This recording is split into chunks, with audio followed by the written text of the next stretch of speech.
said, I just want to go fast. First off, I'd like to quickly thank EA for sponsoring this video. So exactly as the title says, EA challenged me and a few other creators to try and beat Danny Ricciardo's lap around the Circuit of Americas. As you guys probably know, I do a few track guides on this channel, so I was pretty confident that I could beat his lap. It was just a case of by how much. And I decided not to give myself a lot of time to do the lap because obviously he wouldn't have a lot of time to do his lap either. So this video is going to serve two purposes. Obviously, it's a challenge from EA to try and beat Danny Ricciardo's lap, but it's also going to serve as a track guide for you guys. So what I'm going to do is showcase the lap that I managed to get within the limited time frame that I gave myself, and then we're going to run around the Circuit of America slowly so I can teach you guys all the details on how to be quick on F122.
That last lap was a 1:32. Okay then guys, so coming up to the final corner now. When you're starting out the lap, you want to run a little bit wide just so that you can carry as much speed down to the first corner as possible in fourth gear. Get your foot on the throttle, open up the DRS, and then you're starting a lap here at Australia? COTA. Now COTA has a very unique first corner just because it's very like steep uphill section here, so you can brake super deep into this corner. Now going into this corner, you want to be using as much track as you possibly can in 8th gear of course, and then just after the black box on the right hand side, that's when you want to brake in a straight line. Make sure you're using all the curb. It's very tricky to get it right because if you turn off the curb too late, then the car sort of unsettles itself, you'll understeer into the corner and you'll lose time. So it's all about just practicing and learning where the turn-in point is, but it's roughly around about here. So 4th gear, yep, you'll turn into this corner, and then you wanna basically just clip the curb with your left-hand tire here, right here. Get back onto the throttle in 4th gear, be as smooth as you can. Now this part is very tricky just because the car can unsettle itself if you're too high on the revs. So usually what I do is, you know, I don't go fully 100% in 4th gear, because if you go 5th gear, then you're losing too much time down this next section. But if you stay in 4th gear and you go flat out, then you're going to end up spinning the car. So try and keep the car as straight as possible whilst, you know, I think roughly been about 60, maybe 70% on the throttle. And then as soon as you get over that little bump, you'll feel it, especially if you're on wheel.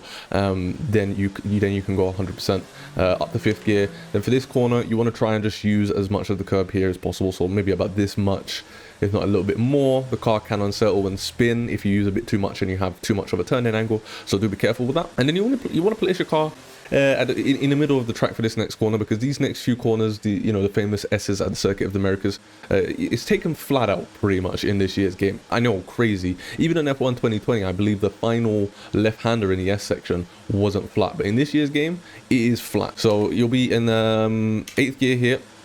So 8th gear, take this curb, that's flat. This one here, obviously flat as it's always been, but this one, usually you would have to do a small lift. Not in this year's game. If you get the steering angle right, which you'll probably have your car placed around about here, you can turn in completely flat and you can still take the corner. So take it completely flat, and then when you get to around about here, this is when you come off the brakes, I believe that for that previous corner you do downshift into 7th gear, and then for this one downshift, a little bit of braking into 6th gear just to keep the car as close to this curbing as possible, and then get back onto the throttle smoothly, hit this curb again. And then as you get to around about here, so roughly when you get to the green patch / the silver railing on the right hand side, that's when you want to turn in 6th gear. Now if you feel as if you're not going to make the corner with the amount of speed you're carrying, you can shift down to 5th gear just to get a little bit of engine braking and get the car turned in towards this corner.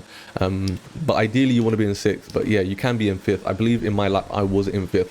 And then for this corner, but you want to place your car around about here on the left hand side, and then you want to be on the brakes lightly but for a long period of time, because you want to make sure that the car is being rotated by this next curb, because it's a very long corner, and if you're wide, then you can lose a lot of time. So in 5th gear you'll be turning into this corner, and you want to have your car placed around about here on this curb, because what this red tarmac does is it has a lot more grip than the actual road itself, so it actually helps the car rotate around this corner, giving you more speed to attack this next corner.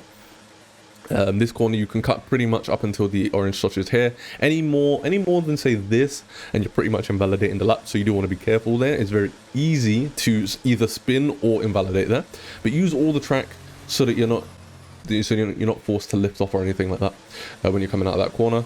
And then right over this curve, of course. Next braking zone is around about here. You want to be on this curb, braking in a straight line around about say 75 meters, so around about here, very deep into the corner.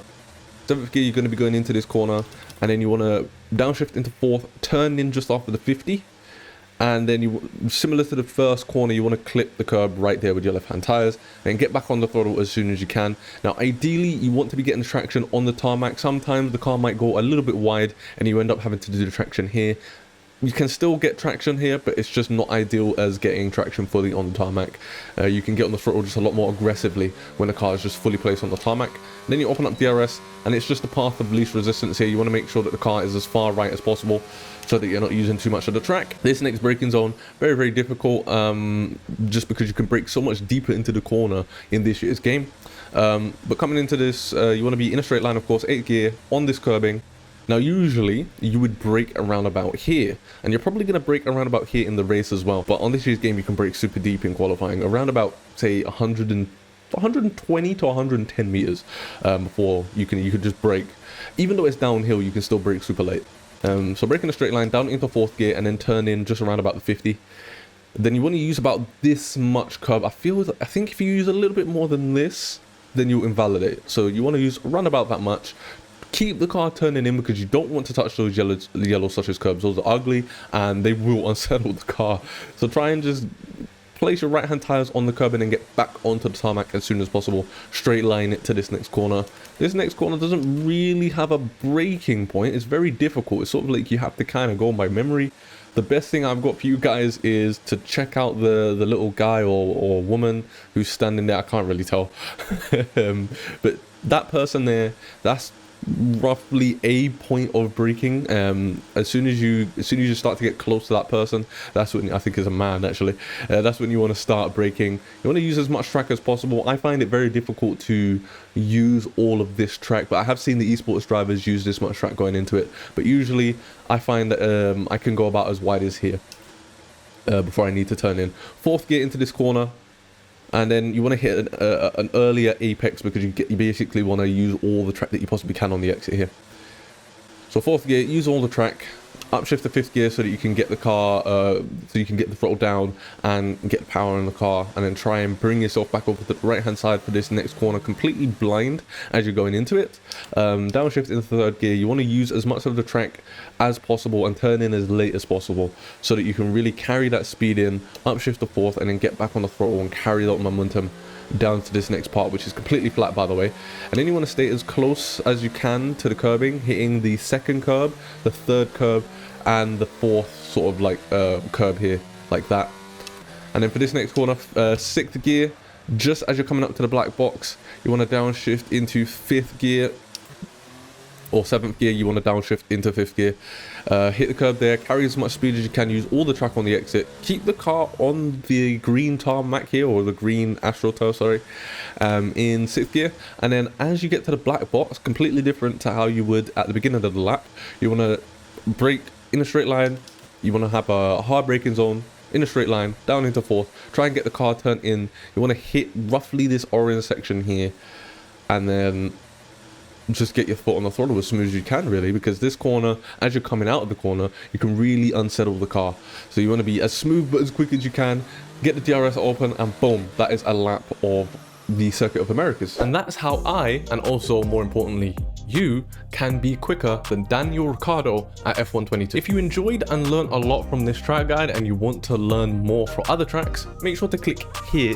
This is a playlist of all the track guides that I've made, very similar to this video up until now, so go check them out and learn how to be quick at the games.